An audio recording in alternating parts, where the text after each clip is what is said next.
Welcome to The Big Questions, a 10-part series created by International Music Summit, curated in partnership with She Said So, and presented in association with Pioneer DJ, Beatport, and the Association for Electronic Music.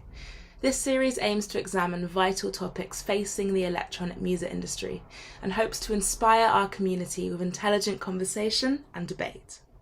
In this stream, we focus on mental health and wellness. Working in the electronic music industry can be extremely rewarding and offers many opportunities. However, it can also come with a set of challenges and pressures that can negatively both affect mind and body. Now more than ever, we need to make sure we are supporting the well-being of everyone connected to electronic music, so we can continue to create and find joy in the music we love. Discussing this topic will be Grammy Award-winning songwriters, DJs and producers Nervo, who will be joined by Doctor Anna Lembke, Professor of Psychiatry at Stanford University School of Medicine, Chief of the Stanford Addiction Medicine Dual Diagnosis Clinic, and author of Dopamine Nation, Finding Balance in the Age of Indulgence. The conversation will then be followed by analysis from industry experts, hosted by the Association for Electronic Music. Moderated by Kikelomo, it features experts from across the industry discussing practical ways we can all support our mental and physical health.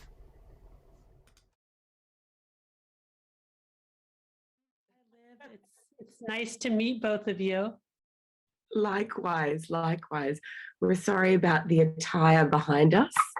No, it's all good. It's, wardrobes are cozy. I remember as a kid, I used to play house in my closet, and I had a little Christmas tree and everything. So I think they're nice spaces. Oh. Yeah, we have really good Wi-Fi in this wardrobe, and it's away from the children when they wake up. So yeah, that's why we're. Are you both parents now?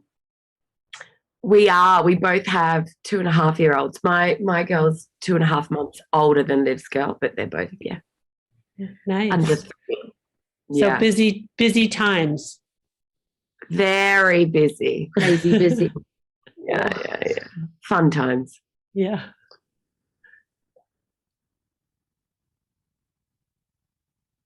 Well, so I guess you're going to ask us questions about what you found through your book and your research. how they have affected us. oh, okay, great. I didn't know that. I thought you were going to ask me questions, but that's all good. Okay, well, we've been told, and by many people, that you're a very intelligent doctor, and that you're doing some great research, and you've released a book Called Dopamine Nation. Yes. And what made you want to write this book? You know, do you have children or patients? Obviously, I mean, we have young girls, so the idea of them hitting social media and is frightening. Luckily, we have a few years to go. Hopefully the world will be over social media then. But, what inspired you? Well, my book is about the neuroscience of pleasure and pain, and why is it that the relentless pursuit of pleasure ultimately leads to pain. And also in my book, I hold up people with addiction in recovery as modern day prophets for the rest of us for how to live in a world in which we're constantly being bombarded with highly reinforcing drugs and behaviors, which come in so many different forms. And I was inspired to write the book for a bunch of different reasons. Starting about 20 years ago, I was seeing more and more young people coming in with anxiety and depression who were also spending enormous amounts of time online, on social media, video games, pornography, gambling. And I did observe a link between the amount of time that people were spending online engaging in these behaviors and their depression and anxiety. And I really do conceptualize these online activities as essentially a drug, similar to alcohol or cocaine or cannabis. And with increasing use, what happens is that we essentially change our brain over time to go into a dopamine deficit state to compensate for the constant bombardment of dopamine from these behaviors. And it's very difficult to see the true cause and effect between our online activities and the way that it can lead to depression and anxiety. But, the kind of thought experiment that I did with these patients is to treat them just like I treat patients who come in with drug and alcohol addiction, and ask them to abstain from this online activity for a long enough period of time to reset reward pathways. And I discovered in doing that without doing any other intervention, depression and anxiety spontaneously resolved just by avoiding these online behaviors. I love that. I find it's a bit of a double-edged sword and almost impossible in our field, because these days when you're signing records, they all come with a TikTok campaign or a social media online rollout. It's a very important part of our business. It isn't. It isn't. There are some artists that choose to be a lot more kind of private and like some artists just post literally flyers with their names. They don't even put our faces. I think with us, we're so that's more the underground. Yeah, the real underground. We've been lucky or unlucky, whatever way you want to say, enough to really be quite. I think our fan base or following or whatever is very visual. They want to see us, and we know that just because of the engagement. And so I guess we do feed into that, with the dopamine generation. Right. It's crazy because I feel from a business point of view, let's face it, there's records these days that are broken on social media. Look at do it. Yeah, of course they are. And they're broken because people will do a little dance to it, and then all of a sudden that record will get traction. So I think it's is this even a word? Societal realization that we shouldn't be putting so much focus on the social, on the social media part of it. It would be great if it was taken back to the music, but I don't know. I think in some musical fields, let's face it, people go viral, and when people say you've gone viral, that means that everyone's talking about you online, and that's a good thing business-wise. Well, companies love that. Companies love that. That will bring the dollars. Annoyingly, right. Found really interesting. You said how you treat social media, weaning, like drug addiction, and how do you advise people who work in, say, like a marketing, PR, music, entertainment field to be removed, apart from employing someone, which we do, to manage our social media? There's still got to be some kind of involvement. Absolutely. Content. You have to make content, Right. Yeah, so. Great question. So the, I want to validate what you've said, which is that we live in a world that occurs in large part on the internet. So it's not possible to participate in the modern world and not be on the internet. And many people, from the perspective of their professional careers, need to be online. And obviously you two in your industry are in that situation. So the goal is not that people would cut themselves off from social media or the internet forever, but the goal is to find what is a healthy level of engagement in terms of quantity, frequency, but also what we're doing online, right? How we're spending on our time online.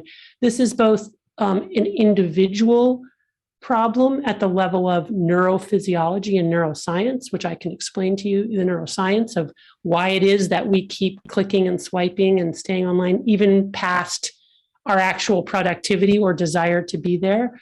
But you're absolutely right. It's also a collective problem that even if we were to decide, okay, I'm not going to participate in social media, well, then you're not participating, right? Then you're offline, and then you're not part of the modern world. So the intervention, and I'll just say too, even with people whose drug of choice is cannabis or alcohol or what have you, the intervention is not always lifetime abstinence. Many times people want to go back to using their drug of choice in moderation.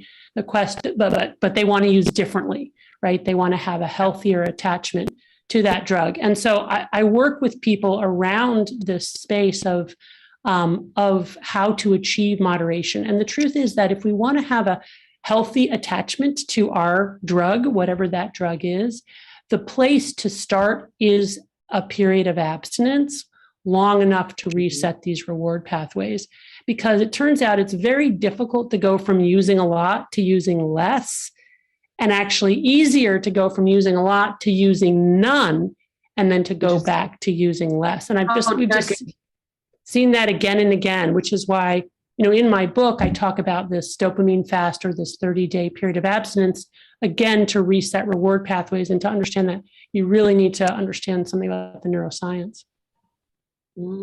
So interesting. It's like going cold turkey.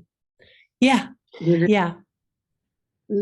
How would you advise young girls and boys, of course, would you advise like young artists to have separate pages? So have one page for their artistry where they can go as nuts as they want, and then a personal page. I don't know, would that be? That would be a great idea. Yeah, well, that's what I do. That's how it worked out, only because I didn't want to share absolutely everything from my private life. So I have a private Facebook. I'm not even on Instagram, but privately, yeah. You're not on Instagram. Yeah, I'm not on Instagram privately. We are as Nervo, but no, just couldn't be bothered with another platform when it came out. Yeah. So these kinds of tricks, or what I call self-binding strategies, are a really good idea once you decide to re-enter using that particular app or that particular platform. So again, what I do recommend is a period of abstinence from the app or the platform, whether it's Instagram or Facebook or Twitter or a certain video game or pornography, whatever it is. I recommend that people abstain for a period of time. Usually minimum is 30 days in order to reset reward pathways and bring dopamine levels back up to normal baseline firing, so that we can enjoy other things and also look back and see true cause and effect. Because the truth is, when we're using our drug of choice, we really cannot see its true impact on our lives. We sort of relentlessly tend to minimize. Sorry about that. We relentlessly tend to minimize, the impact of that on our lives. So, but the idea of sort of like, have a space online that's your private space. Or I had a patient who was addicted to video games, so he gave up all screens for a month, and he had really, incredible improvement in terms of anxiety and depression just by doing that. And ultimately decided when he went back to playing video games that he would use a number of different strategies. One is that he would avoid League of Legends, because that video game, he just couldn't manage his consumption. That was like, his version of IV heroin or something. He decided he would only play with friends, never with strangers, because he noted when he played with strangers, again, that would get him down the rabbit hole. And then something similar to what you mentioned, Liv, he decided he would have 2 separate laptops, one just for gaming and one for school, because by then it was COVID. And that was very clever, because we know, from animal studies and also humans, that there is this kind of a state-dependent and place-dependent learning, that we do cue off of our environment. And if we have sort of certain spaces where we're kind of tech-free spaces, or, this is a space or a page, let's say, where I'm interacting creatively and not just responding to posts and text. Yeah, of course. Well, actually, that's interesting you bring that up, because like, as I was saying before we went live, a couple of years ago, I went through a really crazy time emotionally. I went through a horrible breakup with my baby dada, discovered a whole lot of deceit, and really just threw me off the deep end. And one thing I will say, what kind of saved my life is for the first time in my life, I was speaking to a therapist, and that was fine. But what really saved my life, though, was these groups online that I found, like betrayal trauma groups and, single mom groups and estrangement, family estrangement, because he disappeared, groups, and just speaking to people helped a lot. Really helped. So, and in a way, my social media almost helped me, because basically I discovered that this guy for over 2 years was living a triple life. He had another family in another country. And we've been trying to get pregnant and got pregnant. And I had another woman pregnant at the same time. That's crazy. And I discovered when I was 6 months pregnant, then follows a whole lot of stuff with his family shunning us, and then like lawyers and the lot. But what I learned from these, what was comforting to me, was I went back over my social media, my personal page I'm talking about, and I saw for the last 2 years, just crappy posts of us eating a hot dog or here or there. And it kind of made me sane, actually, because we're in this situation where I was going insane, questioning everything. My social media kind of brought me back to, no, this happened. It's documented, You had a dopamine effect. Thanks to your social media. So interestingly, I think with us as well, I found it very healing. Yeah. Maybe that's just a very unique situation. Older. I think we're older as well. We've come into social media older than these 15-year-olds right now, or 12-year-olds. So I think we've lived with it for so long that we didn't care about it so much.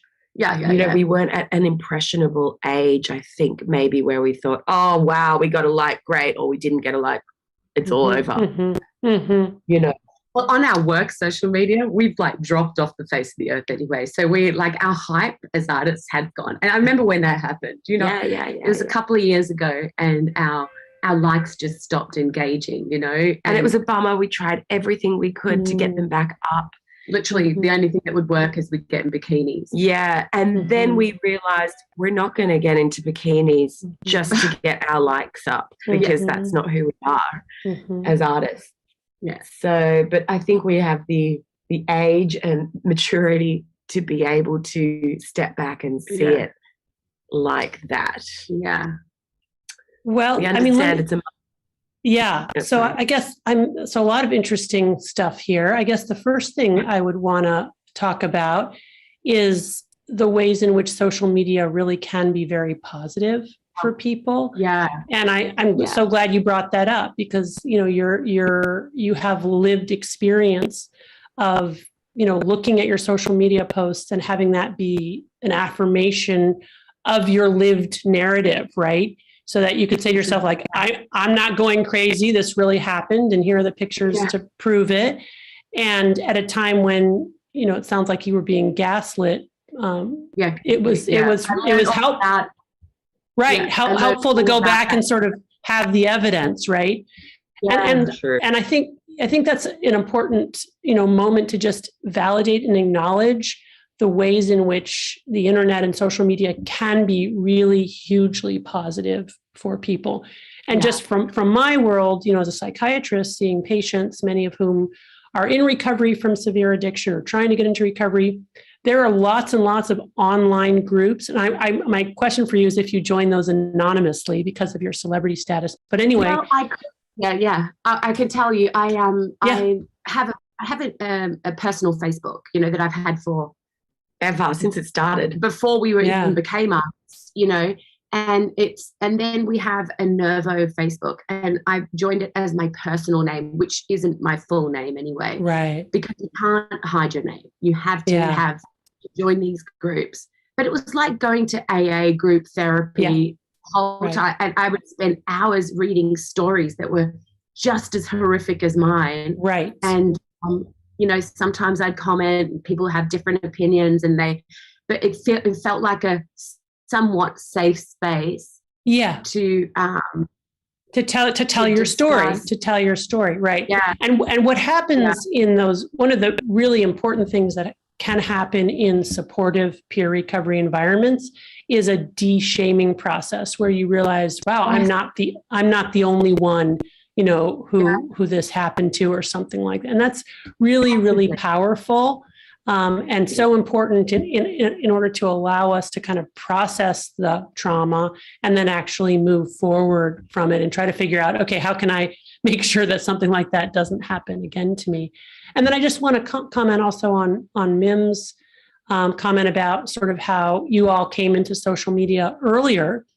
And so maybe that gave you a little bit of an edge because you had this sort of childhood that maybe wasn't as intimately connected. And I do think that's really important because, it is essential that that first decade and a half or so of life is one in which our kids learn how to interact with people in real life, how to tolerate frustration, how to not be instantly gratified, how to have a question that doesn't get answered or have a desire that's not met, how to, again, learn to play games or sort of develop their sense of self in a real life context before they go online and encounter, a world of millions of people, which is, of course, many, many more than our brains were evolved to process, so that they can have some perspective on it, like you all did when you got to the point where our numbers started going down. Your numbers were going down and you realized, you have to get in a bikini for this. And you were able to reflect on your own values,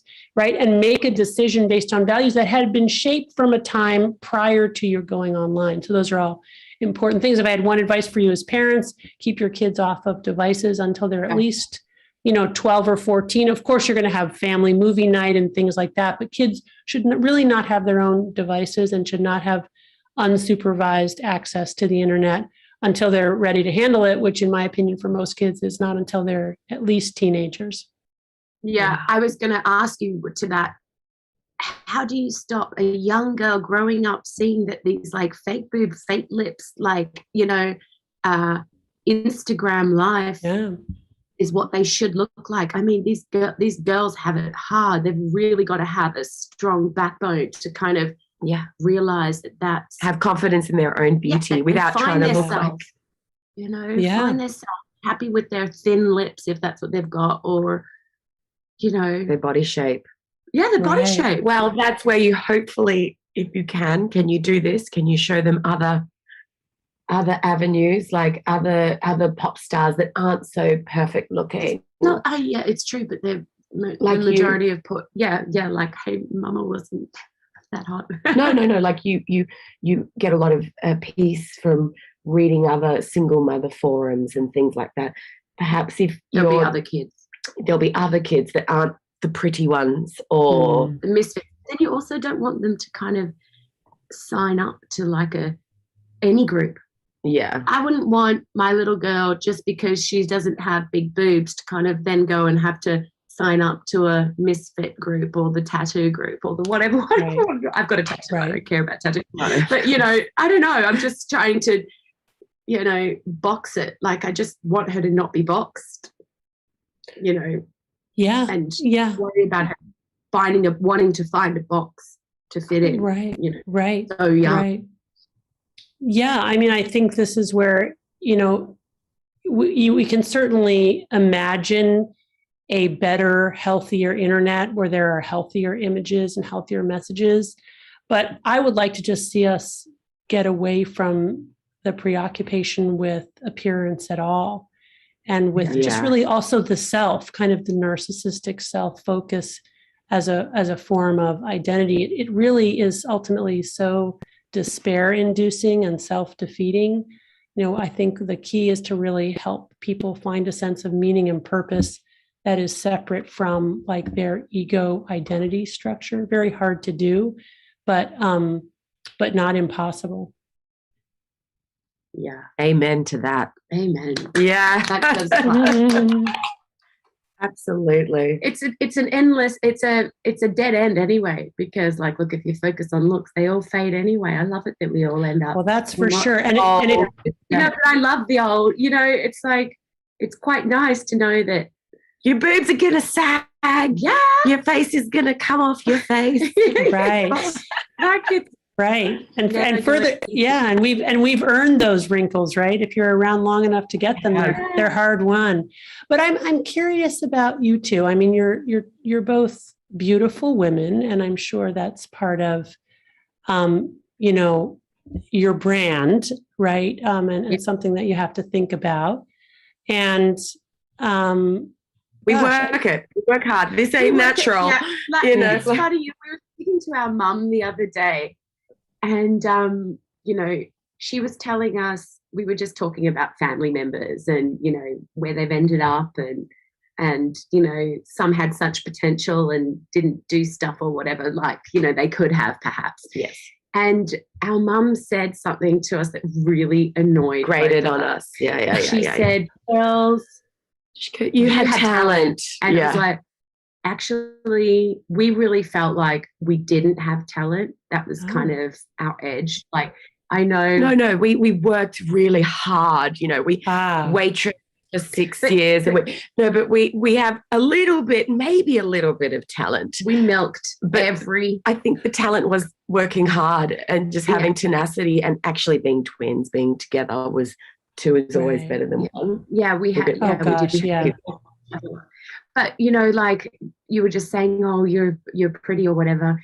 We're okay, but we wake up and put makeup on before meeting you here. Yeah, we dye our hair. We dye our hair. It's not natural. It doesn't come that easy.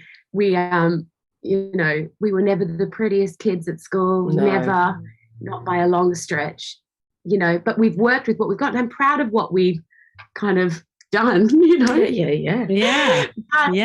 But it is a little bit, we call it Insta scam, because we've had people pick us up from the airport and go, Nervo. Really Nervo? We're like, yes, we haven't got our makeup on yet, or our clothes, or give us 4 hours to get to the hotel, shower, sleep, and change, and that is the appearance thing is definitely a huge part of our job. Yes, sadly. Yeah, but it's a huge part of life. Annoyingly, some people choose to get into it, but on our days off, we're literally like, we often say thank God for our job, because then we wear makeup and put on nice clothes. Made us look younger, or something, right? Well, I love that you're so honest about it. That's great. And the truth is that a beautiful human face is an instant source of dopamine release.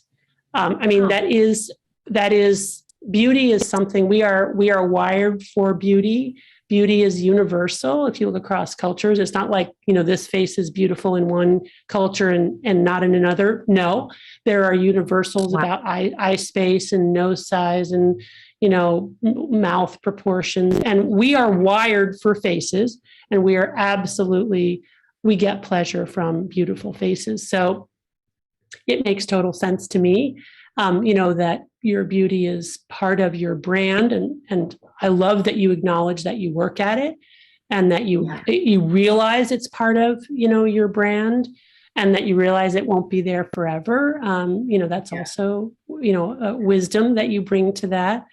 And that you have, some perspective and not too close an attachment to it. But I think that's going to be true for anything that any of us work hard for and then achieve and then get praise for, right? Because the truth is that whatever you achieve and whatever you get praised for, a huge source of dopamine. Again, the problem is that dopamine always requires greater and more potent rewards to maintain the same effect. And again, that's the neuroscience, that initial response to any reward with repeated exposure gets weaker and shorter, and that after effect, or that come down, gets stronger and longer, which is why we need more potent forms over time to get the same effect, or more quantity. So the bottom line is that we can engage in the process of delivering dopamine or absorbing dopamine, those rewards, but we have to really understand the neuroscience, and that if we continually try to chase that reward or that feeling, it's going to be a self-defeating kind of a thing, because eventually, we will run out. Like no matter what music awards you win or how many likes you get, at first it'll be great, but then it'll be like, kind of ho-hum, right? And that's again the way that our brain adapts to that increased dopamine. puts us into that dopamine deficit state, so that we're always seeking something more. And really, we were evolved for that. We were evolved to approach pleasure and avoid pain. We were evolved for whatever is pleasurable to diminish after periods of time, so that we would continue to seek, which is what kept us alive in a world of scarcity and ever-present danger, right? In a world of scarcity, if we didn't become quickly dissatisfied and keep looking, we would die. But the problem is we are now living in this world of overwhelming abundance. We have everything we need. So this constant seeking of dopamine ends us up in a really dark place, which is why we really need to recalibrate, which is, again, why I think people with severe addiction and recovery are modern day prophets for the rest of us. Yeah, it's true. We were just speaking to a DJ who you need to speak to. Yeah, he's amazing. He's recovered alcoholic. Yeah. He's a guru. He's like now a yogi guru. Yeah, and he discusses a lot. He talks a lot about coming back to yourself, your sense sense of being, and how he was what's important. And it was it's lovely that people are having these conversations. And we said yesterday, actually, when we were speaking to him, it's so annoying that we're in our 30s, but and we're discovering this. It would be so nice for the younger generation to just know that certain things don't matter, but that's wisdom, right? That's why you have to live through it and get feel through it. And instead of read about it, you got to go through the fire. That lived experience. So I'm curious, what is the thing that you have really discovered in your 30s now that you wish you had known earlier? When it comes to social media and dopamine effect, is I really feel like in our career, there are certain things we couldn't change. There, like we got really hot and we had no idea what we were doing. Everything we were releasing was going really well because it was cyclical. It was in a time when this type of music was the fashion, and now this type of music is no longer the fashion, the mainstream fashion. So we can't aim to get the numbers that we used to get because it's just cyclical. It's the industry. We couldn't. And sometimes you'll release a record and it just won't get the numbers, or on the new platforms that have really blown up, like Spotify right now. Or like TikTok, all the new ones. I just, what I think it is? I think it's getting old and realizing your success or your time and understanding that it wasn't all you. You were part of a ride, and that is humbling. Absolutely. And brings you back to like what you want to do, what music we're making, music that's so personal now. And maybe we wouldn't have done that before. Maybe we would have chased something. We're still trying to be sensible, keep it within some kind of lane that, that will reach. That keeps everyone happy. Reach some people, but we're less focused on that. I think my huge trauma, that I went through a couple of years ago was a very humbling experience. I wouldn't say I'm fully healed. I don't know if I'll ever be fully healed, but when you come out of something, I think it was, again, that letting go of control thing, realizing, even with my daughter, who I love more than anything on this earth, I'm a bit more not at peace, but I'm a bit more like surrendering to whatever path will be for us, will be our path. If she decides when she's 20, she hates me because, who knows what, I have to surrender with that. I can't, I hope to God that's not the case, but there's something about letting go of everything, that's really kind of important to me because I cannot control anything, like nothing, and hope for the best, do the best.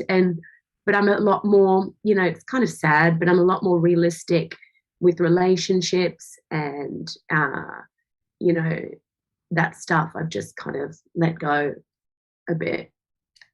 Yeah. I mean, I think that's really the key life wisdom. And that's something that I've learned in my life. And that and that my patients will learn, and it is it's really an illusion that we control what's going on in our lives, and that when we try to exert our will to shape our future, it not only doesn't work that well, but it often brings us to a bad place. But when we surrender and try to tap into, I'm going to call it the flow of the universe, there are many different terms for it, then things just kind of come together. I do think that kind of surrender is absolutely key to, contentment in life. Yeah. You know what's so interesting is, sorry to make this all about kids and family, but like, I'm really angry at Disney. I'm really mad that I grew up, watching The Little Mermaid and hearing about the girl losing her voice for this guy she's never met. And I believe that, like, you break it down, and I believe in that nucleus family. We've kind of been blessed / cursed to grow up in the family where our parents are still together and weathered 25,000 storms. And I think that was such a fracturing for me to like come out of this like social conditioning since I was a kid, from Disney to like my. That if you're in a relationship and you have a child, that's going to be forever, and and now I'm just a lot more. And I think it's affected even my career and the way I see that, everything, just like.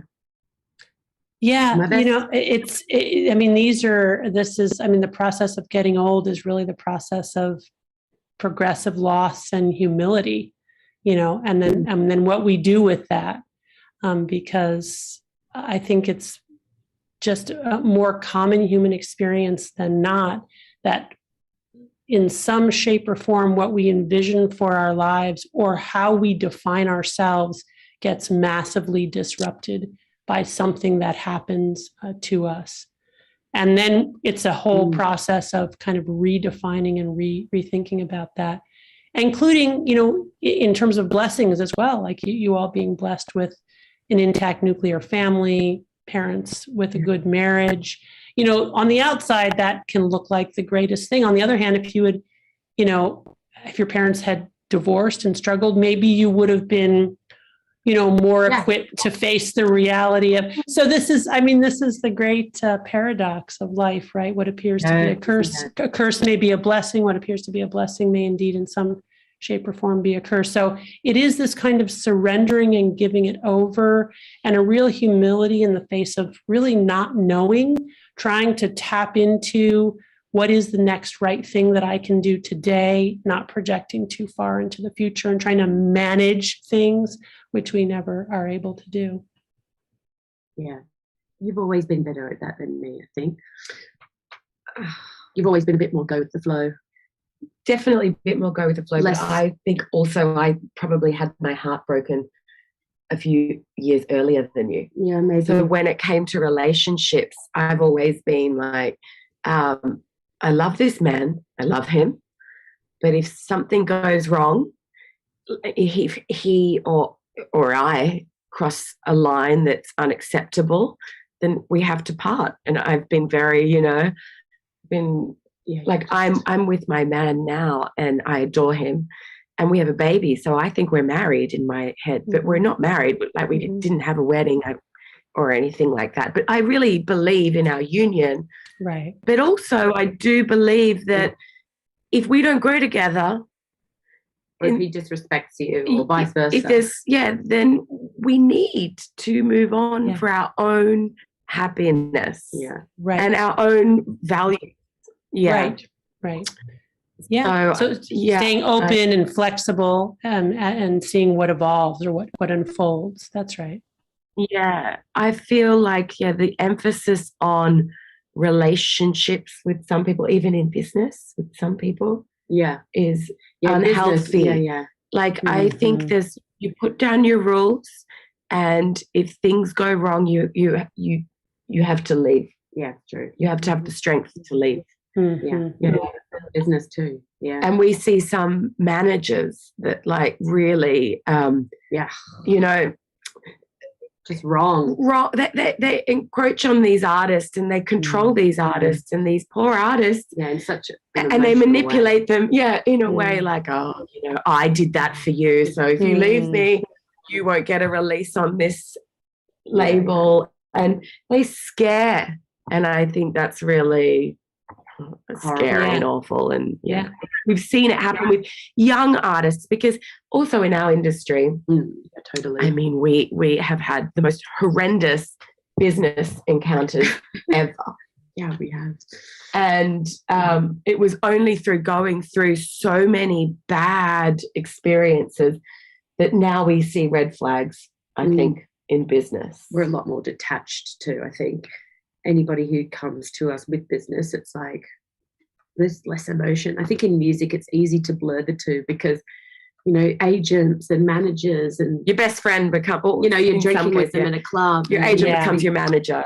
Yeah. Right. And and it's young. There's been some people that have really suffered in our industry because they start making money really quickly at 19, 20 years old. They have to put together a team of agents and managers and all those kind of things, and they just roll with the awfulness. Right. I think our team had two of us. So when something happens, That's so great, right? You can look to each other. We're twins. We're lucky. We're so lucky. Yeah. Twins. That's now key. Really has. Right. Safety in numbers. I even remember when we used to be bullied when we were younger. Yeah. And because the pretty girls used to at school. Honestly, it's hard for me to imagine that you guys weren't the pretty girls, but okay, we'll let you. Trust me. I know. We do a great job. It's not real. Yeah. I mean, I don't have hair extensions in right now, but I normally do. Everything is propped up. Everything is. We've really, I've had laser eye treatment. I had these big, thick glasses, and it's like, brown hair, which is beautiful. But I love being a blonde. Yeah. And I do remember there were the pretty girls. It was like Mean Girls, the film, and we used to be targeted. I don't know why. Yeah, we were targeted, but we were. And Lynn and I used to kind of regroup and be like, did you see what that girl did? She just stole my shoe. She did this, and each other to soundboard, which was lucky, very lucky. Yeah, find a sidekick in life that helps you. I don't think. I think don't find a sidekick. Bring the sidekick to you. Because if you lose that sidekick, true. That's a really vulnerable place. Yeah. Well, I mean, I think it speaks to cultivating those real life relationships with people in your family or friendships that, can endure through a lifetime. So important to have those people just as a kind of a touchstone. Again, there's so much that's surreal about modern life and what happens on the internet. Just to be able to go back to somebody in real life and say, hey, what do you think about this? So this is what I'm experiencing. I think it's Or potentially, I guess therapy. It could be. Yeah. Yep. Therapy can be can be super helpful. I think that it can also be not helpful. One of the things I think that can happen in therapy, as it's sometimes delivered in our current time, is that people are so encouraged to look at past trauma without being encouraged to move on from that trauma. And of course, it's important to define yourself by your past trauma. That's not great. Right. It tends not to be great. I mean, we need to understand what happened to us. We also need to understand what we contributed to the problem. And then we need to use that information to, build a true narrative about ourselves, because our autobiographical narrative is our lived time. And then we need, to move forward with that. But what can happen sometimes in trauma is that the therapist and the patient just sort of collude and circle around this trauma and never really move forward. And sometimes even there's... I agree. Or they become that. That's right. That's right. Conditioning someone saying, okay, you were sexually abused, so that's why you were a sexual predator or something like this. That's not why Do you know what I mean? Like, well, I mean, we don't even, I mean, let's maybe not use that extreme an example, because obviously, you know, sexual abuse is terrible, you know, in any form. Yeah. I think it's just more that even when it's really true that horrible things have happened to us, in my experience working with patients, if patients always and only see themselves as the victim and aren't able to move on from that, they're really not going to experience well-being, right? And they're not going to, you know, get to where they want to go in life. And so I do think that that's one of the potential dangers with a culture and a therapy culture that is very focused on finding trauma. Yeah. Do you know, our friend, I won't say, but you know, she went to a therapist, and because her girlfriend went to a therapist, so then she went to the same therapist, and the whole therapist was about tapping into family trauma, and would explain why you are the way you are. And I did get that vibe that it was like, okay, let's all find a reason now to be miserable. You know what I mean? Let's, you know, that was interesting. You know, they dig into stuff. Well, maybe that's why, because your mum didn't accept that or the other, and then it kind of can cause like a cancer in your own family. Yes. Yeah, it's that Charles Darwin quote, you know, the most successful animal was not the strongest, most intelligent, but the one that learns how to adapt to move on. Yeah, that's right. Nice. Yeah, very interesting. Yeah. I hope our daughter, like I see my daughter now with the whole social media thing, and she's obsessed. She's 2.5 years old, and she's obsessed with this one influencer. And this influencer her name's Diana, and she has songs that have billions of streams. Like I'm talking this little 8-year-old or 7-year-old is like killing it. Yeah. And whenever my daughter puts on a dress and she has her hair done really pretty, she goes, I look like Diana. Already comparing herself. And she's like, thank you, Mummy. I love this dress. It's like Diana. And when she said that to me the other day, I was like, oh, my God, what am I going to do? Do I have to turn off Diana? Maybe. You know, because she is beautiful because she's just feeling beautiful. Yeah, it's like, I don't want her to do an online detox, you know, for her 3rd birthday. Yeah. And then this influencer, this 7-year-old influencer, has a song called Like It. And it goes, la, la, la, la, la, la, like it. And it's like brainwashed, like. And both of our girls love it. Ace loves that record. And it's scary. It's Little Mermaid brainwashing, like 2022. Yes, it's exactly what you're talking about, how they need this like it. And it's normalizing this culture. Yeah. So at the risk of stating the obvious, have you thought about taking away your daughter's access to the screen? I mean, now, yes. I've seen really amazing things with the screen. I really have. Like, honestly, she's learned things that we've definitely not taught her through the screen, like numbers and like don't open the door to strangers. Yeah, they're great. There's a lot of amazing stuff online. But actually, I'll definitely put in some parental boundaries. But she's 2.5. Yeah. You know? So her brain is, you know, she's now got more neurons than she'll ever have in her whole life. And from now to age 25, her brain will prune back only those neurons that she's using frequently, and then will myelinate those neurons to make them more efficient. Wow. So this is a really crucial window if you want her to learn certain types of coping strategies. You know, now is the time. Maybe if you haven't done this before, you could try a screen-free vacation for all of your family, where you go somewhere and nobody has any devices for that, no phones, no nothing, and see what that's like, and encourage her to engage in a different kind of play. Yes, we could definitely do that. Because I hate feeling like a hypocrite when, you know, I get on my phone to read my WhatsApps or emails or anything. And then I'm telling her, no screen. We need to do it. You're right. You have to model what you want your kids to see. But you might really be surprised by what you discover about yourself and your child if you even just take a week with no devices, none at all. It's a very interesting experience. Yeah, I'm going to do it. Okay, let me know how it goes. I will genuinely want to know. Yeah. Yes. Also, really disciplined. No, I find at the moment they're quite adaptable. If I was to say to Ithaca, I'm taking away the device 1 week, we'll get a bit of grizzles for day one, but after that, no, cool. I think she'll just paint more. She'll paint, paint and dance. Do you have any kids, Dr. Anna?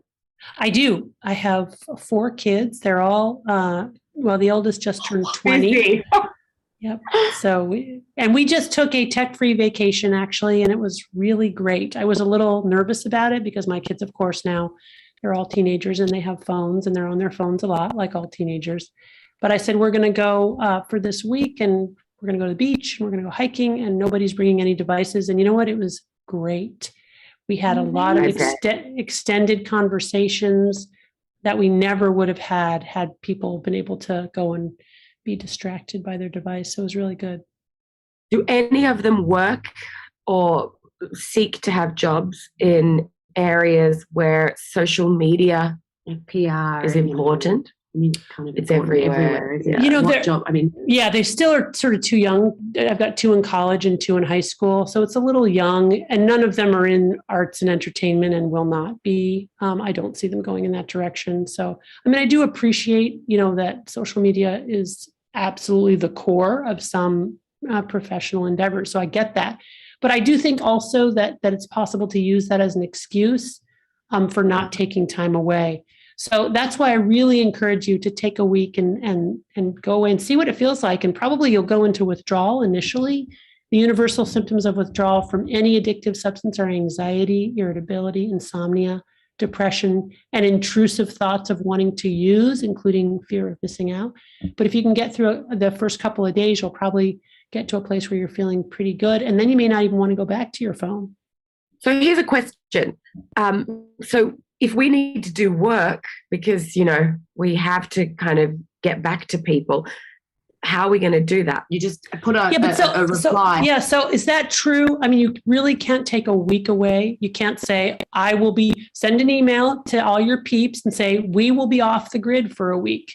We will respond when we're back. Never done that. Never done it. Just because I always try it. Also, our team work all around the world. So we're constantly checking in with people in America, in the UK. Yeah, again, let everybody know. Say, hey, we're going off the grid for a week. I mean, it'll feel like jumping into the abyss because you probably for a while won't even know who you are, but it will be a really interesting experiment and you guys should try it. It'll be a whole other quarantine vibe, what? No world. Yeah. Wow. 2022 I wish there was a way to manage it where you could you put an email bounce back and I'm away for a week. Let's face it, we how do we take a week off really from work? I just fear the catch up. Yeah. I missed that. We feel like we're indispensable, but I tell you, if you go away, you'll realize just how dispensable you really are. No, I know. That happens when an illness happens. When you get ill. Tonsillitis and you're out. And then you realize, do it together maybe with your daughters so that you can be together. But you got to really be hardcore about no screens, no devices to really do it. You can't be like checking your email on the side or doing your WhatsApp on the side. You got to really, it's got to be like a deprivation week. Wow. So I'll give you take a week off with Ace. I'll handle the workload and then I'll go to Greece. Perfect. Yeah, you could do that. You could do that. Let's quickly go through a few of your questions, Anna, to see if there's anything that you really wanted to touch on that maybe you didn't, that will help promote your book, do all that lovely stuff. Don't you think? Yeah. Well, I don't think so. We don't have to. We're good. I think this is good. Oh, yeah. No, this is good. Yeah. Thanks, Anna. It's been my pleasure. It was a good conversation. Thanks for your transparency and honesty and little window into your world. Yeah. Thank you. Are you in LA? No, I'm in Stanford, which is near San Francisco, the Bay Area. Gorgeous. I'm in my office here. Yeah. Stunning. We're in Melbourne right now. And nice. Stanford and Melbourne, I feel like they have a similar climate. Feel. Yeah, could be. In the building. I've never been there, but one of these days I will go. Yeah. Well, very nice. You so much. Yeah. We'll let you know how we go with our detox. Please do let me know. I will be genuinely curious to know. Please do let me know. You can email me. And also enjoy motherhood. It's really life's greatest. Yeah, no, I do. Oh my gosh, motherhood. We love it. Love, love, love. It's it's a brand new love in our life that we're very thankful for. It's a great, great gift. Yeah, it is. All right, thank you. Nice to meet you.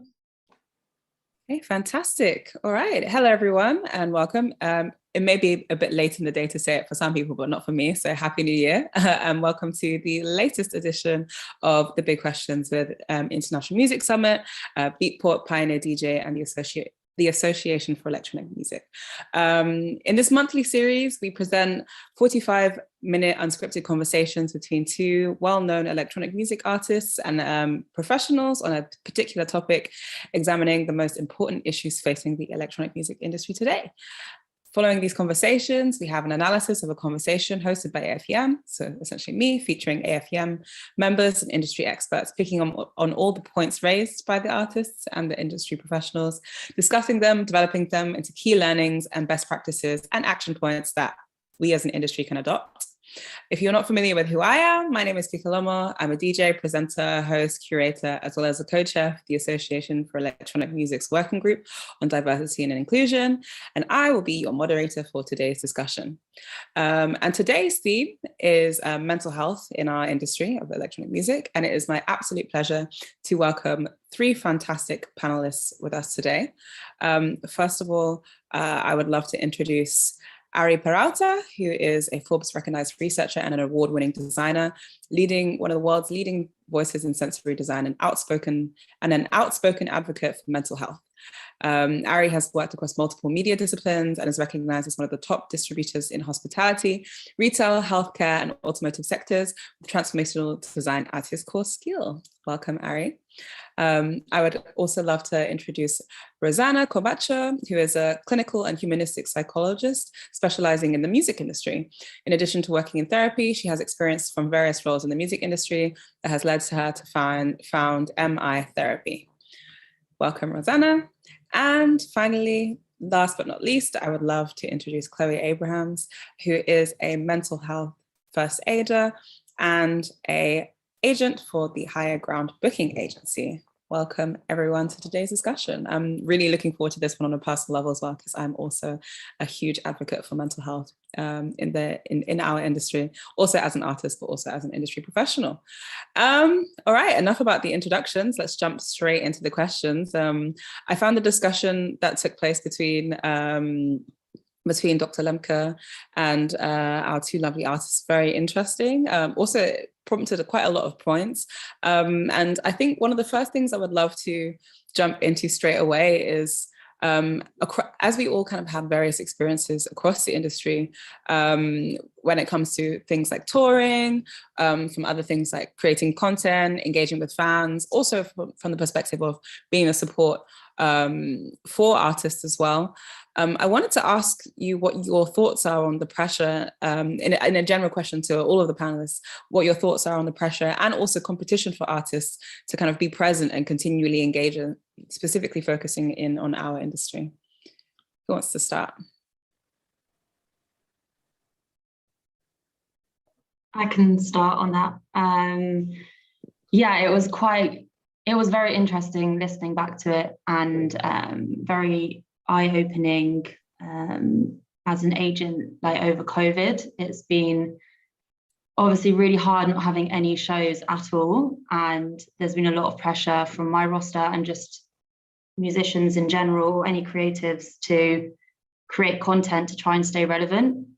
Especially in the beginning, I think in 2020, there was a lot of pressure to be like, oh my God, well, if I'm not doing shows, what else can I do? And doing all these streams, and people were pumping out so many mixes, which was amazing, obviously. But yeah, I think that there's been a huge amount of pressure in the last 2-3 years to create content to kind of compensate not touring, which obviously usually helps with your recognition and career trajectory.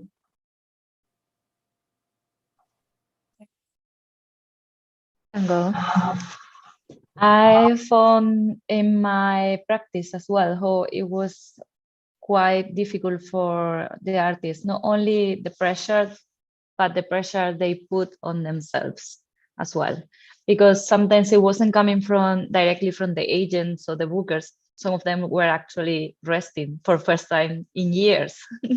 But also they were going into social media to check what everyone else was doing. And when you are going to social media feeling fear, then nothing that you find there is gonna ease you down, but it's just gonna add more pressure to wherever you are worrying about, especially when you are comparing yourself.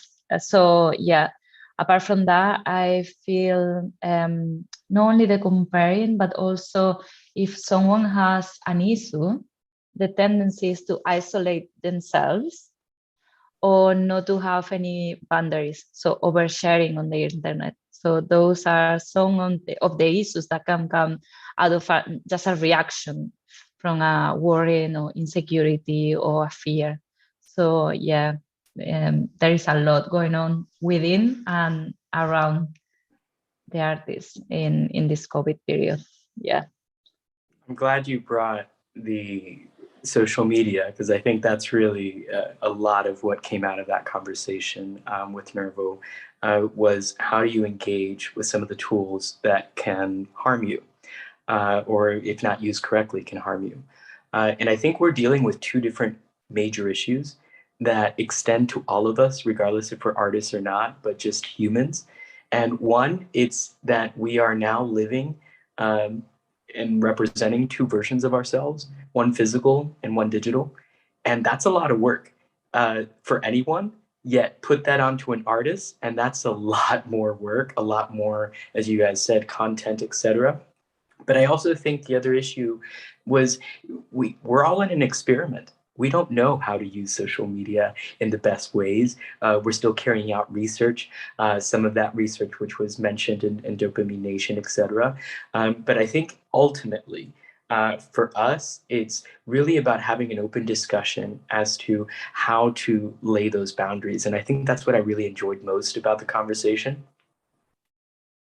Completely agreed. And for me, it's also quite telling to say that, to see that Dr. Lembke's book was based on her observation that far more young people were coming into her clinic with exhibiting symptoms of anxiety and depression. And she correlated that with their usage of social media. And even with what Nervo was saying about the pressure they felt, looking at the rise and decline of their interactions on social media, and even their young daughters and how they interact with social media, I think it's super interesting. And one of the things I would actually like to know from all of you, again, both on a professional level, for those of us who have to engage with social media for our profession, but also on a personal level.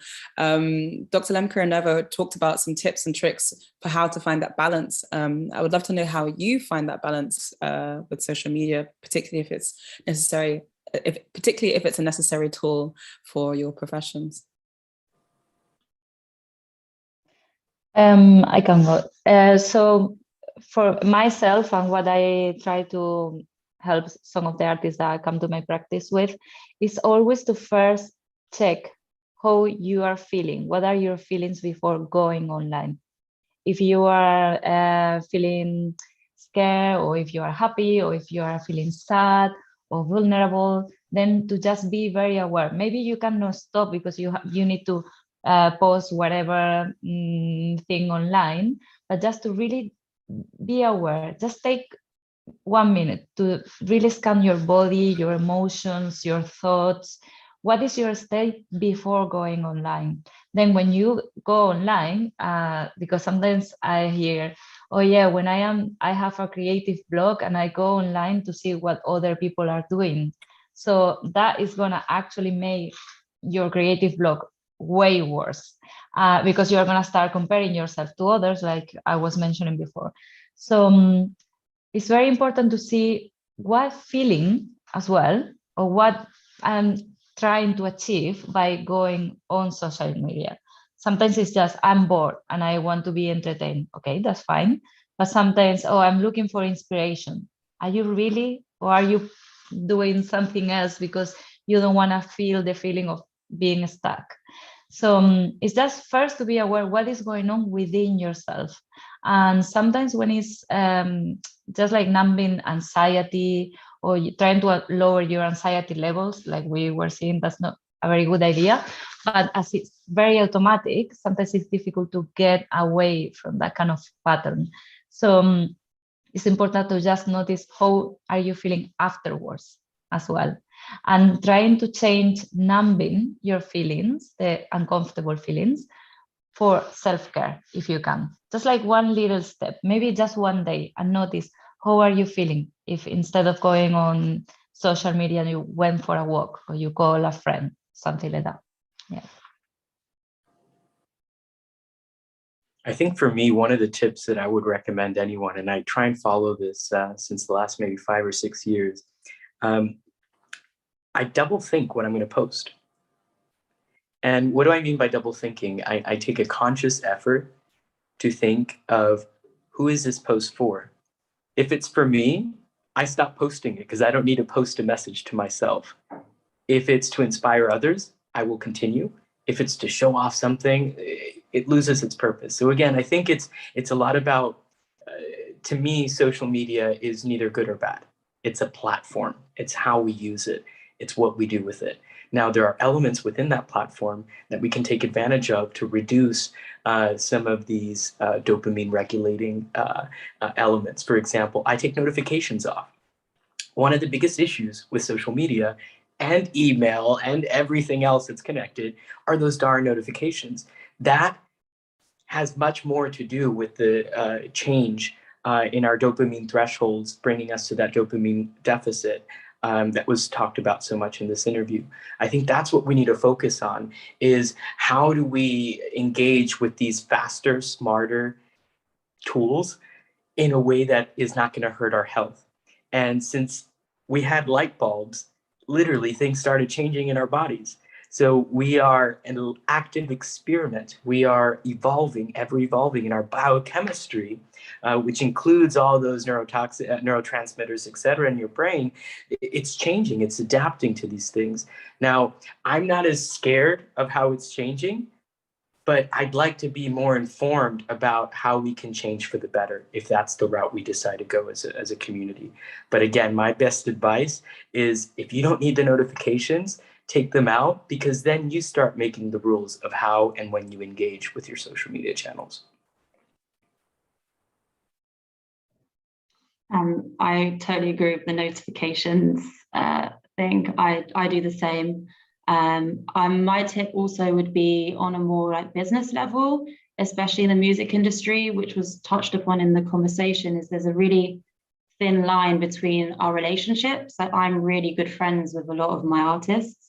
So we talk a lot on Instagram, direct message, or on WhatsApp about non-work related things. And just, I think it's really important to set boundaries with your team and your friends as well, if you're performers together, to create a separation on what platforms you're using for what. So I stick to emails and a platform called Trello, which is a bit like Slack, for anything to do with bookings, and my roster kind of know that. I mean, sometimes we slip up, but we keep WhatsApp to dinner and drinks and friendship things, and then emails and Trello is anything to do with shows. And it's really, really hard, and I forget to do it all the time. It's something I have to actively work on. But I think that would make a big difference if people set clear boundaries with their teams, if they're friends.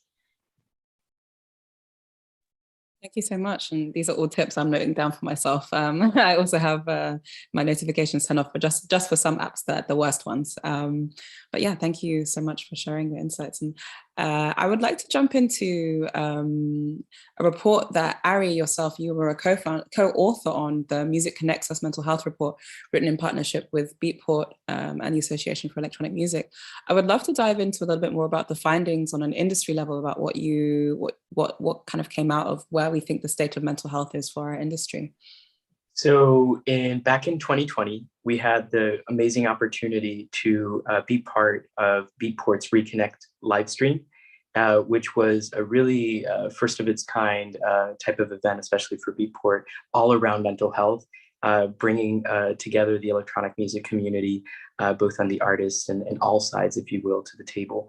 We had the opportunity to tap into several artists and members of the community during this event, where we surveyed questions around mental health, music adoption for mental health, therapy, and other things. And not to our surprise, we found out that 70% of respondents shared that listening to music, performing activities around music, and practicing meditation with music had been their top tool in keeping up with their mental health during lockdown. That was in the heart of lockdown. So as was said earlier in the panel, with a lot of artists creating new content and all that, I'm sure this is reflective of that as well. One of the other things that we also noticed was there was some new issues happening due to this change in our schedules, due to this change in gigs, due to this change in our finances as well. And this led to several physical conditions, including negatively impacting our sleep and having issues falling asleep, staying asleep, going to sleep, so a lot there. We also explored the impact of isolation, and it was a deep impact that it was having, not just on an individual level, but also on the collective artist health. And this was really unique for us because we really got to expose that therapy is no longer taboo. Most of our respondents, over 60% of them, shared they've received some kind of counseling, psychological therapy, or sometimes even therapy involving music. So that's great. And meditation continues to grow. So I think at this point, what we were able to really tap into is that artists are aware that mental health is important. And part of what we did with Beatport and the Association for Electronic Music, Arigami, and Silent Mode is really to highlight that we need to create a support culture. We need to cultivate a support culture. It's no longer enough to just talk about these things. It's finding new things like accountability partners. And I think that's something really strong that I want to recommend for my own professional life, which it's really good if you're an artist or whatever you do, to find someone who you can be a friend who does something very similar, and you can share the similar experiences, both good and bad, that you go through. And we had a prime example during the entire interview with Nervo. I mean, I want a twin that I can have that amazing relationship with and feedback from. So I think that's one of the things that we really learned from both the report and from this interview, that it's important to have a community you can speak to, that you feel is not going to judge you, and that you feel that you're willing to listen to their advice and support. That's very important as well. Thank you, Ari. And I think one of the important things, both from myself, because I also go to therapy, been going to 3 years, cognitive behavioral therapy, shout out to my therapist. One of the things I realized for myself, and also for a series of other friends who are also seeking therapy or are currently in therapy, is that a lot of the time you need to recognize that you need therapy, or that it's an important thing to do, or that you have a problem that you want to solve. And so, Rosana, I would love to touch on your experiences as in your profession, to see what things can people look out for, particularly when it comes to addiction to social media, potentially anxiety and depression. What things can people look out for to say, okay, maybe I have a problem, maybe there's something I need to do, maybe I need to seek help, or alternatively build some of these support systems that Ari was talking about? Usually people come to therapy when they have had a big struggle.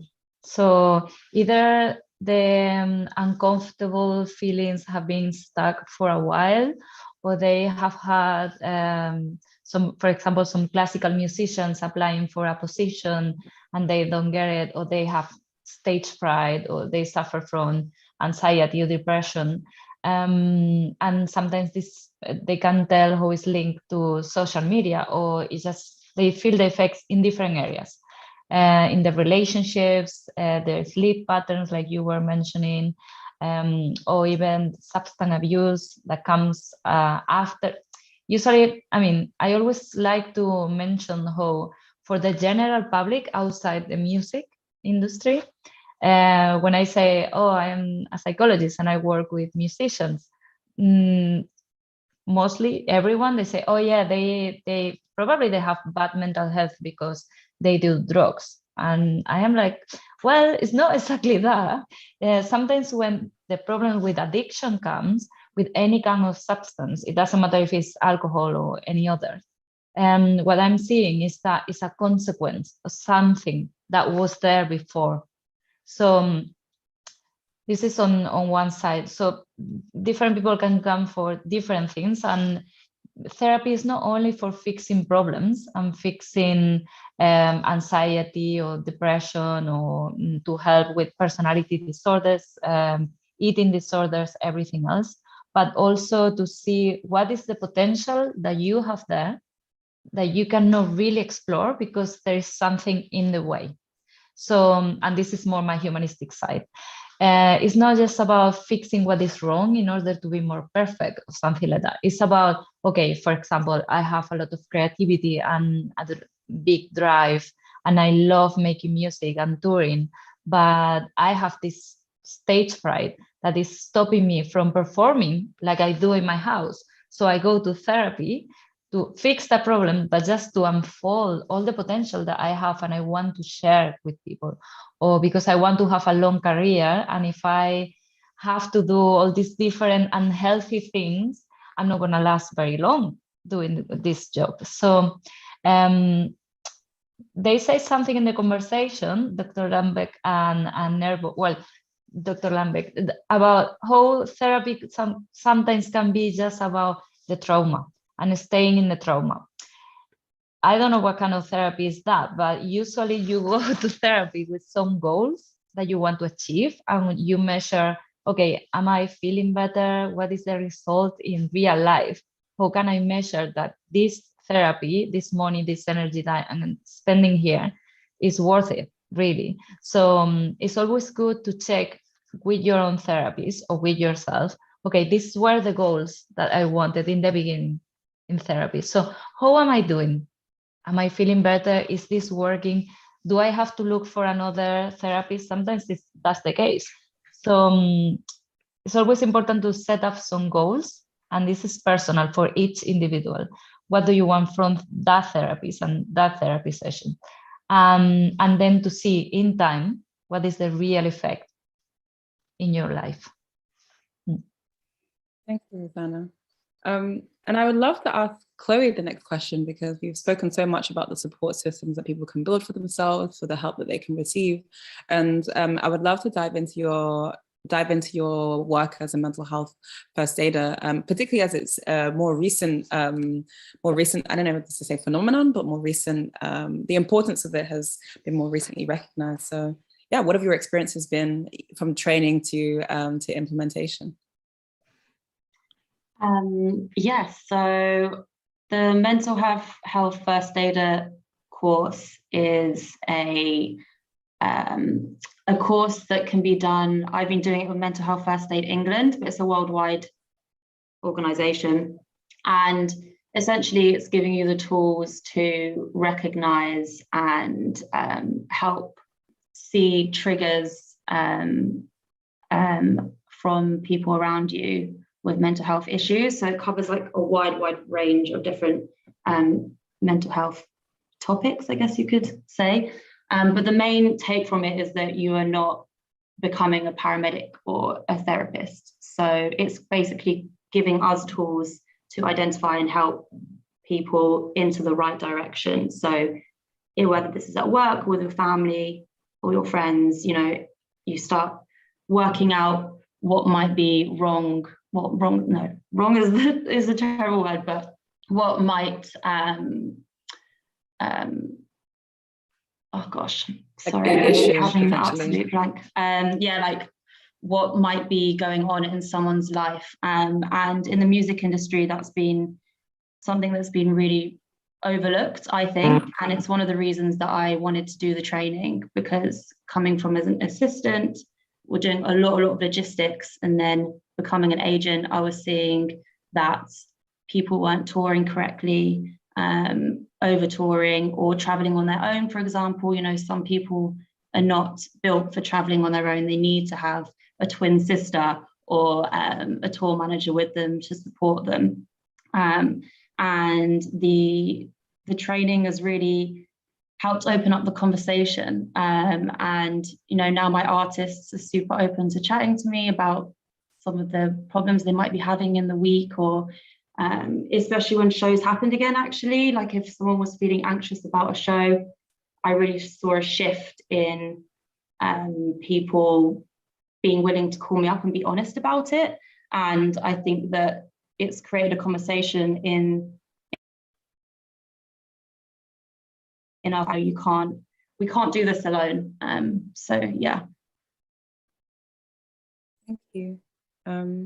And also appreciate the work that everyone is doing, of course, all over the world, both Rosana, Ari, and Chloé, just to kind of help build these stronger support systems. And that actually brings me to my next question. I would love to know, specifically on an industry level, in our music industry, when it comes from touring to putting together releases, to, I don't know, artist management, to being a DJ, to performances, what do you think we can do on an industry level to kind of build better mental health practices, support systems, and other tools that people can use to ensure that they're in the best place? Maybe direct it first to Ari, and then open it up for Rosana and Chloé. So I'm less involved in the industry since I'm not an artist or work with artists in that sense. But from a neuroscience angle and just from a well-being angle, I think it's important to do two major things. One, and this I got, who told me this in one of the meetings I had with Louisa, who's an amazing DJ. She shared this with me at the Scottish Music Festival. It was, we have to evolve from the gig economy. That's number one. We have to evolve from the gig economy because a big part of our mental health issues within the industry seem to be financially driven. So that's number one. Let's find more options and ways to better compensate artists so that they're struggling less, because that struggle is bringing and carrying that mental health weight as well. The other thing I would say as an industry, it's really now evolving also from the awareness approach to the toolkit approach.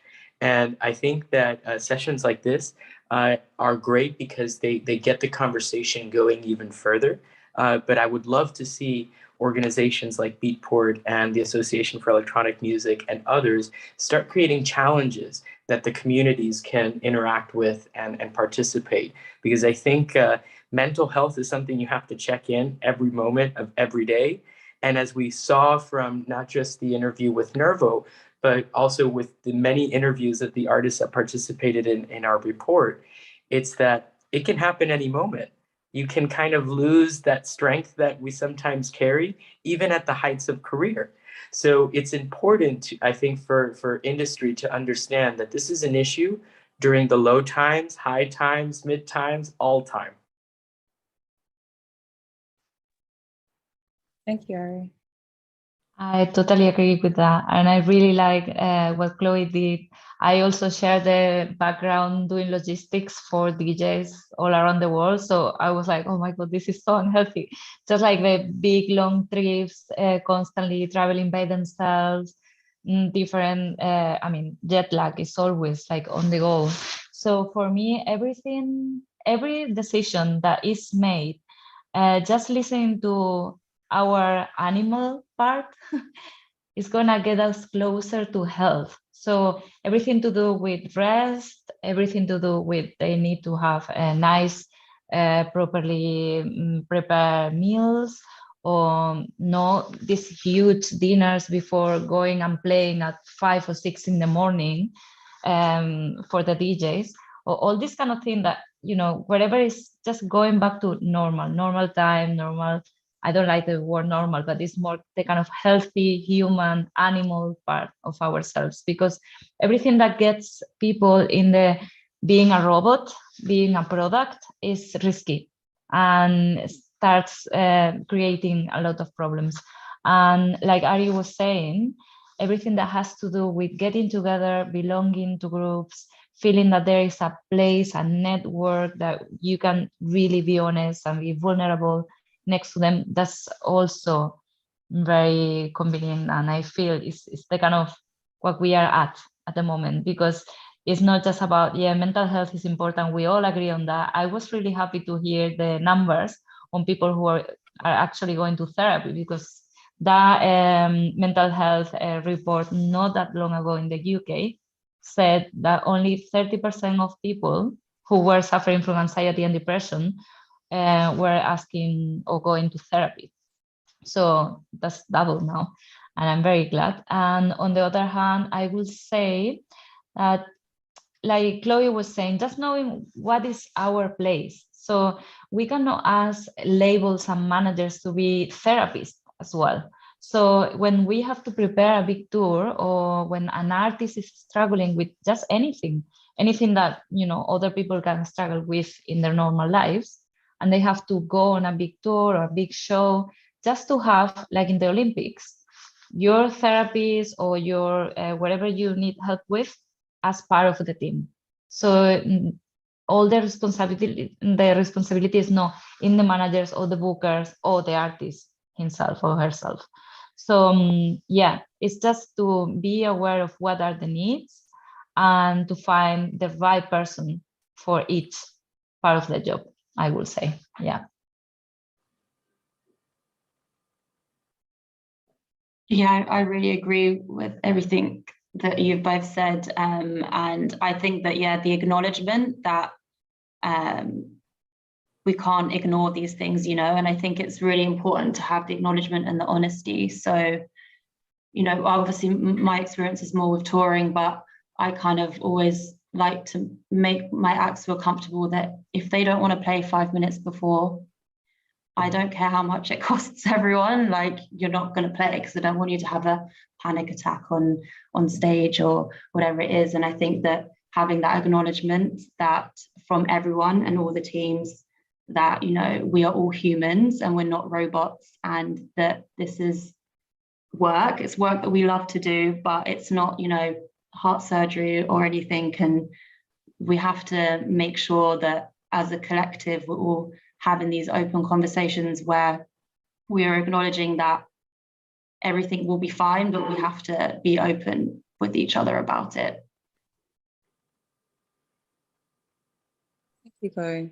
And these are all really, really important things, and I hope we're taking notes. And I think also on an industry level, our industry, the music industry, is definitely one that has come under a lot of scrutiny for mental health practices. And as Rosana, you already mentioned, these preconceptions about, drug abuse, substance abuse, and addiction. So it's really encouraging to see how there are already these practices and already ideas for how to set the foundation and ensure that we're building communities and spaces that people feel welcome and safer in and healthy in.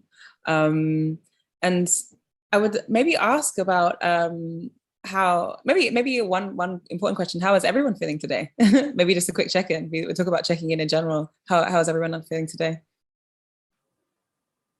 Maybe Ari starting, since you're unmuted. So I'll be very, very open. I'm a little tired and stressed. Similar to Beatport, who just launched their new fun NFT series. We've been building an NFT series, which again, I think it's another peek into the future of how artists can expand ways of making income and make impact. But yes, feeling the pressure today. For sharing. Rosana? I was kind of surfing the wave of excitement, in which, I am excited and I don't want to get anxious. So I was doing yesterday a little bit of meditation, and I went to nature for a walk in the afternoon, and I did my kind of working meetings on the phone. just walking around because I am in Extremadura, where I'm from, in South Spain. So I'm making the most of being near nature because it helps me feeling grounded. And yeah, today I was just like checking, okay, how am I feeling? This is very exciting. And yeah, you can go from excited to nervous, or I can go from excited to nervous easily. But in the end, I just asked myself, what are we going to be talking about? Well, my two passions, music and therapy. So yeah, happy to be here. That's how I feel now. Yeah. Happy to have you here. Thank you for joining. I'm feeling mix of emotions, anxious, and it's been quite a stressful day of working. Lots of shows still being rescheduled 3 years in, which is always fun.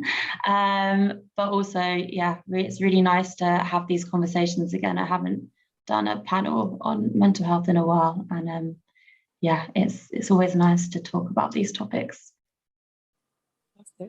And maybe just picking up on the fact that everyone's kind of feeling various levels of anxiousness, tired, stressed, but also kind of excited.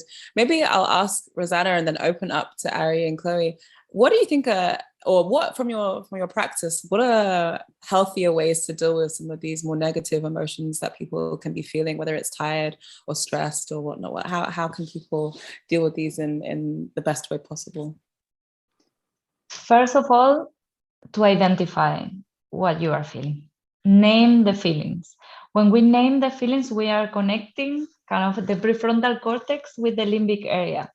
We are naming, we are making whatever is going on within ourselves, we are going to handle it better. So give a space to the feeling, no matter what. It's there for a reason. If it's there and it has survived evolution, it's because it's telling you something that sometimes is important. So some feelings can be quite uncomfortable, like the reaction to anxiety, for example. And when we try to not feel something, usually we just add more pressure to it. Yes, I always say feelings are like water. If you see a little river running and you just name, okay, that's a river, that's sadness, you let it flow and it'll pass. But if you try to stop that feeling and you try to cover it and put barriers, the level is going to go up. So just name it and see what is the feeling. Is there anything else? Breathe into it. Meditation helps as well if you get stuck in a feeling often. And sometimes if it's just a feeling that you feel it's not adjust to what is going on, like it's an overreaction or something, ask yourself, what is going on here? Is this a pattern? Do I need help? Is this something that is triggering for me because I have had a trauma or whatever in the past? So just write it down to make it like easier to handle. Yes. And don't be scared. Feelings are there for a reason. If we only want to be productive and to not have feelings, it's like we are living in black and white instead of colors. So allow the colors. Thank you. How are you, Chloé? How do you deal with your more stressful situations, or good practices that you found that can help you navigate those emotions? I really recommend the Calm app. I'm obsessed with it. I go to sleep with it on every night. I'm not meant to have my phone in my room, but I love all the like forest sounds and birds and the stream. I can't go to sleep without it now. So, but they have also some really good meditations. They have one called like No Panic or something like that, something panic. But I had a round of panic attacks in the summer, and they've got some really good short meditations that if you're really in like a really intense anxiety moment or having a panic attack, you can put it on, and it's specifically for that. So I really recommend those, like in the heat of the moment. I think there are a handful of other apps, but on a practical level, I really recommend Calm, and it's good if you're on the road. Yeah. So I want to build on what Rosana said around our emotions and our brain. Obviously, as a neuroscientist, the first thing we learn is that our brain is predictive. So it likes to keep us in a box and likes to repeat things. So I try and just get out of my own head. And one of the best ways to get out of your own head, and we all do this, is play music. And that's why we're all here. Music is the sound of our emotions. It's a powerful coping tool. It's a transformative tool as well. If I want to dig deep into whatever I'm feeling, good or bad, I'll put a soundtrack to that, if you will, right? I'll create a playlist for that. But I think what we're now learning is that you don't just have to dive into that deep emotion, but you can also find other ways to get out of that, right? And I think one of the, Chloé, calm is great. There's so many other options as well. Tom Middleton, who's a big part of AFEM, is someone I've worked with in that field who is taking not just music, but now what are some healing sounds and frequencies and all these other things that we can get into, or combining it with breath work, etc., to get out of that rut. So my biggest thing is go to music. Music is the easiest way to reset your brain because it affects all regions of your brain.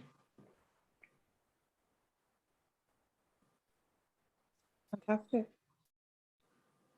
I wanted to just kind of like touch upon the fact that, by the very nature of all of our professions, they can actually be quite stressful environments. And I wanted to maybe dive into a theme that's about the importance of setting boundaries, because I think a lot of our industry is based on, as you mentioned, this need for money, Ari, this kind of gig economy that drives this excessive need for consumption or production in any other way, and that can kind of like lead down rabbit holes.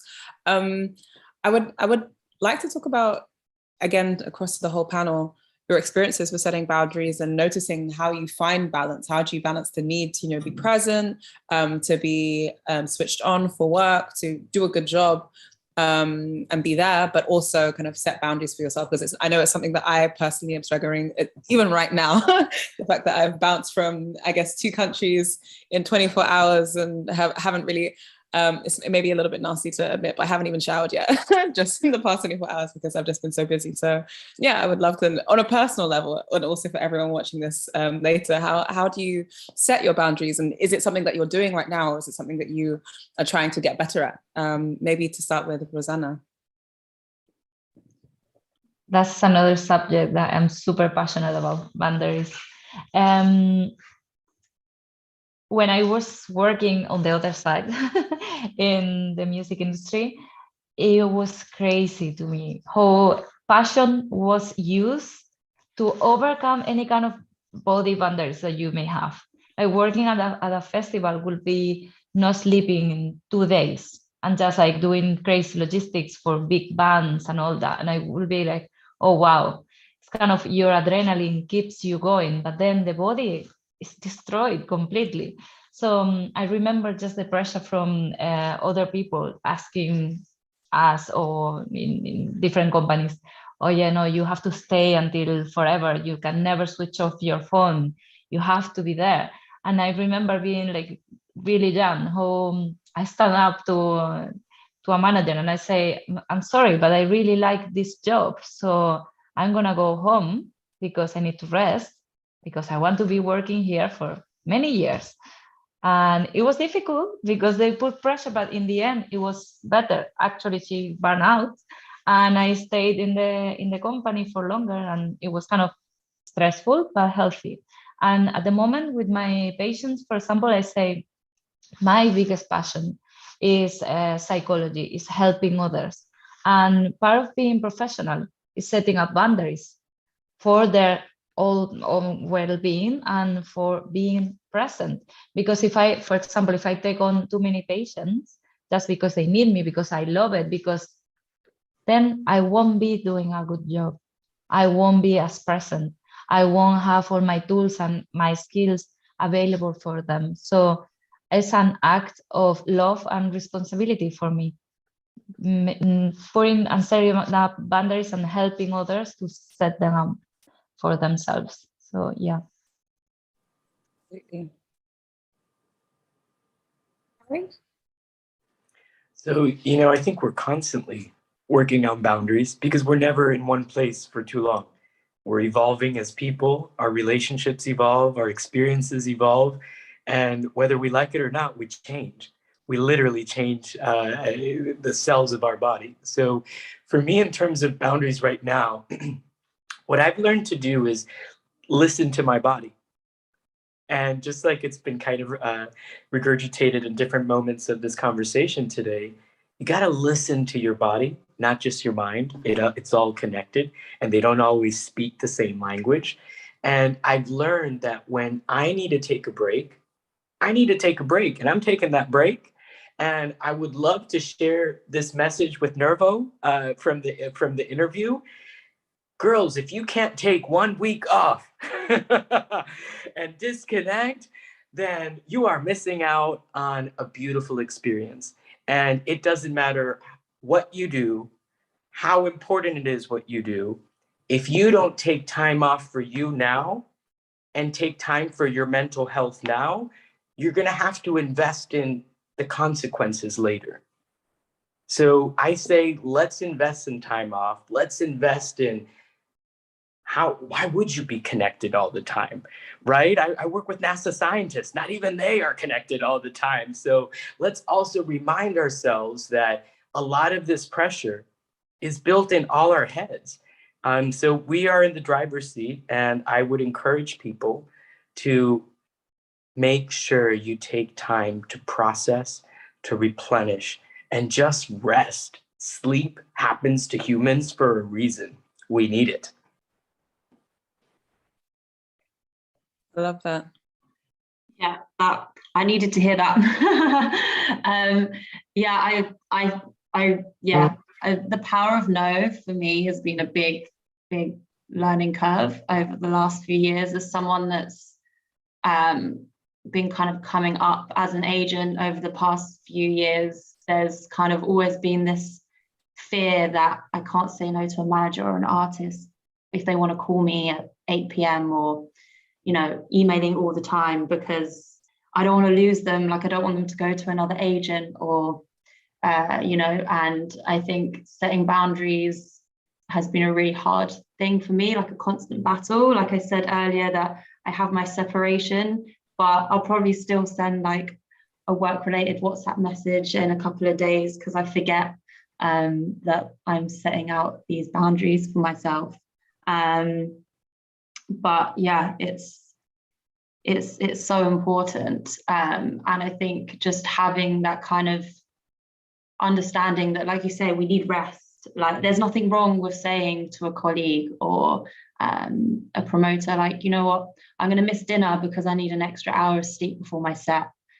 Why are we scared to do that? Why are we all, and it links back to normalizing mental health and boundaries and social media, or just in our day-to-day work life. So for me personally, it's a constant battle. Some days are better than others, but it's made a big difference to know that it's okay to, especially during home office. Like, I've really learned to take, you know what, I need to lie down for 20 minutes and be away from my computer screen in the middle of the day. I'm going to do it. And it makes you more effective in your work in the long run and in your personal life as well. So yeah. Amazing. And everything that you've all said especially resonates with me, because I actually had a burnout at the end of last year, and I was like, why can't I get up? I'm like crying every day, but there's things to be done. And my therapist was like, how about, if your body, no, it wasn't even my therapist, it was my mom. She said, if you don't rest, your body will force you to. So then I had to take a digital detox, and it's definitely something that I'm also trying to learn, also as a form of resistance. Rest can be a form of resistance, kind of rejecting these notions that we actually have to be connected all the time, because we're not supposed to be. Well, actually, at the end of the conversation, it's flown by. And I've really thoroughly enjoyed it personally, as someone who's a big personal advocate for mental health. So to end on a positive note, I would love to do a quick fire round with all of our panelists today on your favorite form of self-care for yourself. Maybe starting with Chloé this time. I love to exercise. That's my self-care, like go on a run or go spinning is the best thing ever invented for, well, I personally think, for a stressful day. You can go to a spin class, the lights down and all that. Yeah, it's great. So for me, that's like the most important thing. My dad always says to me, I know you haven't been exercising this week. He can tell from my mood and my tone. So yeah, exercise is my key recommendation. Ari, perhaps next? Sleep. I love sleep and I love to nap. And I'm embracing it now. I used to be fearful of sharing with people that I can nap during the day.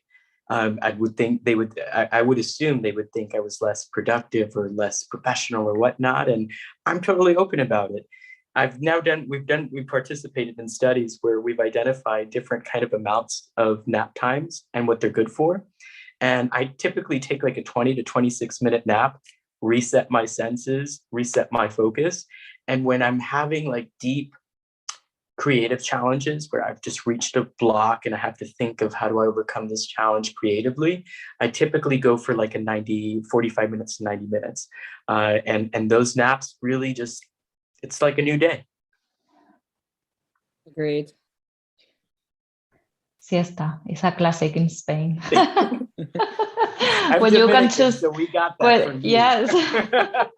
When you can choose between coffee or siesta, and sometimes you try the siesta, is self-care as well. Yeah. For me, nature is what gives me the full connection. Like kind of it suits my emotional kind of intensity. It doesn't matter what emotion, and it gives me a better mood. It makes me feel connected, grounded. Yeah, just like with the energy in the kind of the right place. And then when I go back, sometimes when I am in nature, when I have been like for, I don't know, a whole week of just doing therapy, and I go to nature, sometimes I am there, I'm thinking, I am doing this also for my patients. Because when I go back, I can give the very best of me to them, and nature definitely helps me. And if I am in the middle of a city, I just go to a park or whatever. I just need one tree, one cloud, or the sky a little bit, and I'm done. So it doesn't have to be a natural park. Of course, it would be amazing, but yeah, that's my thing. Nice. If you can see this jungle behind me, I'm also the same. I can see. I'm also the same. All right, we're a little bit over time, so I just want to extend a huge thank you to our panelists, Rosana Corbacho, Ari Peralta, and Chloé Abrams, honestly, for your sincerity, your insights, and your thoughtfulness. It's been really, on a personal level, really lovely to host this conversation, especially it's something a little bit frazzled today, but I feel like I'm in a safe space. Thank you so much to the International Music Summit, Beatport Pioneer DJ, for hosting this, and looking forward to the next conversation. Thank you. Thank you. Thank you. Thanks.